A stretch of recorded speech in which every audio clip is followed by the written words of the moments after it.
మనతో బస్సులో ప్రమాదవశాత్తు బయటపడి బాధితులు కూడా వాళ్ళు ఉన్నారు. వాళ్ళు అడిగి చేసుకోవచ్చు. చెప్పండి, మీరు ఎలా బయటపడ్డారు? ఇప్పుడు ఏం చెప్పే సిచ్యువేషన్లో లేదు బ్రో. ತುಂಬ కష్టపడి బయటకు వచ్చాము. అక్కడే బెంగళూరు వెళ్తాం. మధ్యరాత్రి 2:30, 2:40 సంథింగ్ టైంలో ఈ ఆపదం నడిచింది. సో దానిలోన డ్రైవర్ ఏం మాకు అంతా అలర్ట్ చేయలేడేంలే.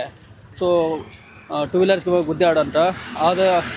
ఆ ఎగ్జిబిషన్లో సైడ్కి వేసాడు గాడి. సో మేము లేచి ముంగల్కి వస్తుండే అక్కడ ముంగలంతా ఇంగ్లం ఉండే.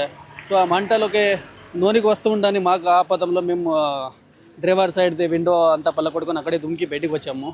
సో వెనక ఉన్న అందరికి కొంచెం అలర్ట్ చేసి మేమే దుమ్కితిమి. కొంచెం మంది లేచి వారు కూడా బ్యాక్ సైడ్లో అన్ని గ్లాస్ అన్ని పళ్ళకొట్టి వారు బయటికి వచ్చారు అక్కడి నుంచి. కొంచెం ముందు 10-12 మెంబర్స్ వెనక నుంచి వచ్చారు. ముంగల్ నుంచి డ్రైవర్ విండో నుంచి ఒక 5 మంది మేము వచ్చాము.